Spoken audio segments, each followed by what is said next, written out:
కార్యక్రమానికి వచ్చేసినటువంటి మరొక ముఖ్య అతిథి గౌరవనీయులు పెద్దలు ప్రతిపాటి శాసనసభ్యుల వారు సార్ని తమ యొక్క అమూల్యమైనటువంటి సందేశం ఇవ్వాల్సిందిగా విజ్ఞప్తి చేస్తున్నాను. అంబేద్కర్ గారి వారసులు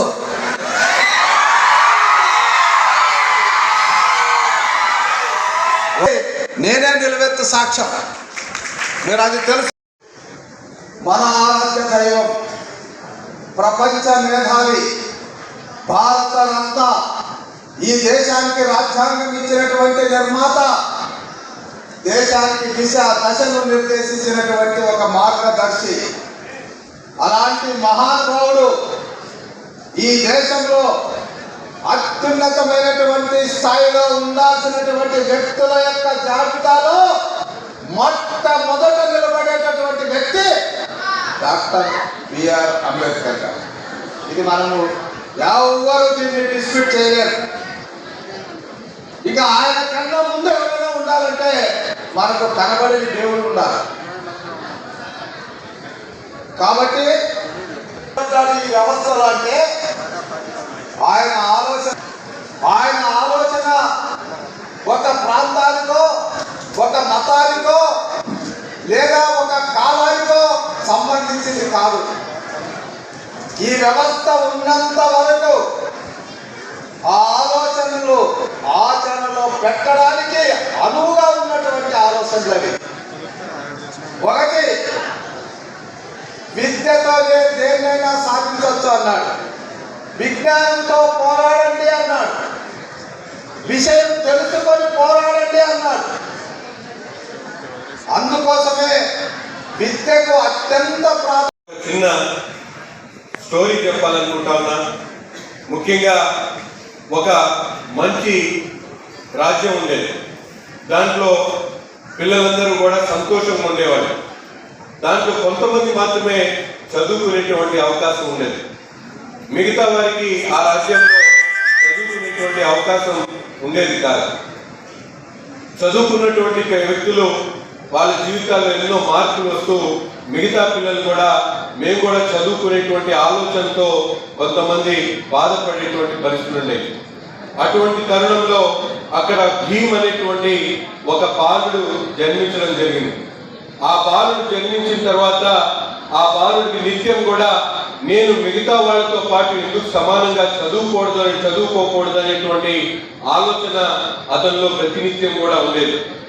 అటువంటి ఆలోచనతో భీమ్ అనేక రకాలుగా ఇబ్బందులు పడ్డాక ఆయన బోధించడం జరిగింది.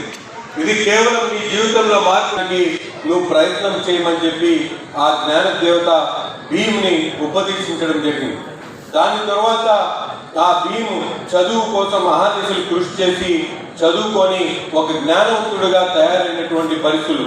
అది కేవలం నీ వరకే మాత్రమే కాదు, నీతో పాటు ఉన్నటువంటి సమాజంలో అందరికీ కూడా ఈ చదువు వస్తేనే సమాజంలో మార్పు వస్తుందనేటువంటి విషయాన్ని ఆ జ్ఞానత దేవత చెప్పడంతో భీము ఈ చదువుని ప్రపంచ దేశంలో ఉన్నటువంటి ప్రతి ఒక్కరికి కూడా అందించాలనేటువంటి ఆలోచనతో విద్యా వ్యాప్తి కోసం ఆర్నిసులు కృషి చేసినటువంటి పరిస్థితులు.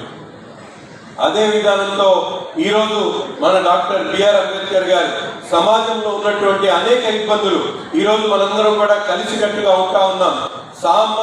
ఒక సొంతంగా పార్టీ ఏర్పాటు చేసి రాజకీయ రంగంలో కూడా రాణించారు. అంతేకాకుండా ఆయన యొక్క తత్వవేత్త కూడా.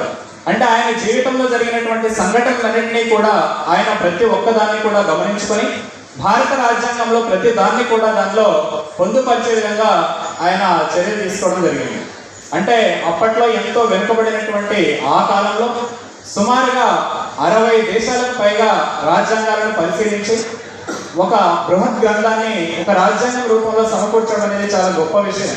ఎందుకంటే విషయాన్ని ప్రతి ప్రాంతం నుండి తీసుకోవడం వేరు, ఆ యొక్క విషయాన్ని ఏది ఎక్కడ పొందుపరచాలో దాన్ని పొందుపరచడం అనేది చాలా గొప్ప విషయం. అందుకే రాజ్యాంగ పరిషత్తులో ఎంతో మంది సభ్యులు ఉన్నప్పటికీ ఆ యొక్క డ్రాఫ్టింగ్ కమిటీ అంటే ఏంటి, ఆ రాజ్యాంగాన్ని సమకూర్చేటటువంటి కమిటీకి అధ్యక్షులుగా డాక్టర్ బిఆర్ అంబేద్కర్ గారిని పెట్టడానికి కారణం ఏంటంటే అప్పట్లో ఉన్నటువంటి రాజ్యాంగ పరిషత్తులోని సభ్యులలో బహుమతి బిఆర్ అంబేద్కర్ గారు కాబట్టి వారికి అధ్యక్షత ఇచ్చినట్లయితేనే ఇది ఒక మహోన్నతమైనటువంటి ఏకగ్రీవంగా వారిని వారి యొక్క డ్రాఫ్టింగ్ కమిటీకి అధ్యక్షునిగా చేసి భారత రాజ్యాంగాన్ని రూపుదిద్దడం జరిగింది.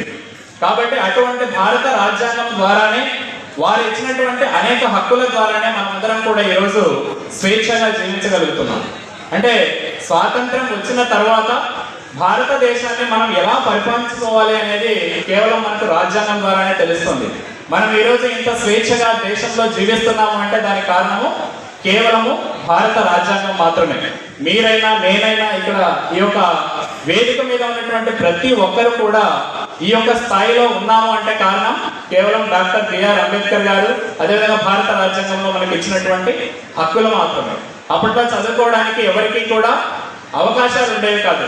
స్టూడెంట్స్ ఎక్కువ మంది ఉన్నారు కాబట్టి చెప్తున్నాను, విద్య అనేది మనల్ని ఉన్న స్థితి నుంచి